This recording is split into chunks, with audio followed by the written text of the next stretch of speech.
নমস্কার, রাখির লাইফস্টাইল চ্যানেলে সকলকে স্বাগত। আজকে আমি মাটির উনুনে রান্না করব।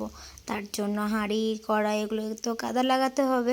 তো আমি প্রথমে সেটাই করে নিলাম, নিয়ে রোদ্রে দিয়ে দিলাম। তারপর উনুনটাও কাদা দিয়ে দিলাম, কারণ উনুনটাও তো পরিষ্কার করতে হবে। ছাইটাই তুলে পরিষ্কার করে নিলাম। তারপরে মাংসর জন্য জোগাড় করে নিলাম। দেখলাম বাবা মাংসও পাঠিয়ে দিয়েছে। নতুন আলুগুলো ভেজে নিলাম, কিন্তু নতুন আলু খেতে ভালোই লাগে।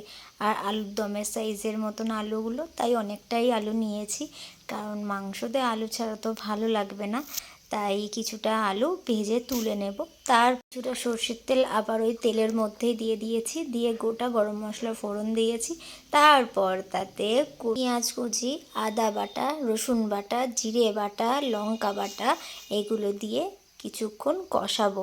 তারপর তাতে কিছুটা গোটা টমেটোই দিয়ে দিই দু চালা করে, কারণ এটা উনুনে রান্না, কুচিয়ে দিলে গলে যাবে।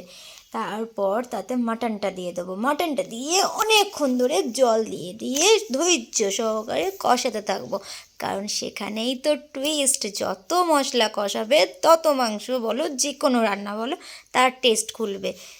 তো যেমন ভাবা তেমন কাজ, সেটাই আমি করছি ধৈর্যের সাথে। রান্না করাটা কিন্তু একটা আর্ট বলে আমি মনে করি, সবার এই ক্ষমতাটা থাকে না।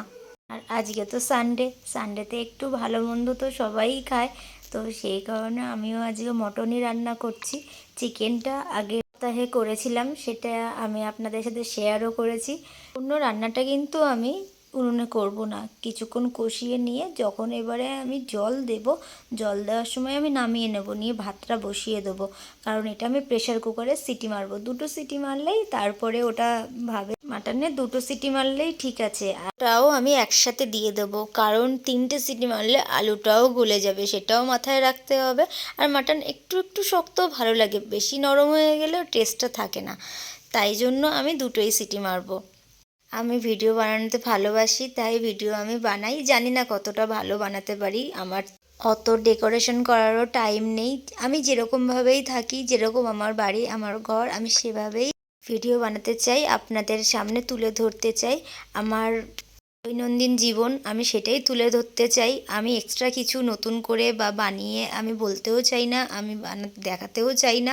আর শো অফ জিনিসটা আমার ভালো লাগে না। আমার মনে হলো যে আমি তো সবসময় রান্নাঘরেই কাটাই, তো আমি যদি দুটো ভিডিও বানাই তাহলে কী বা ক্ষতি হবে।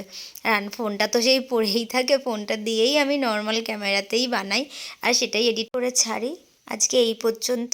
আমার চ্যানেলটি ভালো লাগলে লাইক, শেয়ার, কমেন্ট অবশ্যই করবেন, আর চ্যানেলটি সাবস্ক্রাইব করবেন। Thank you.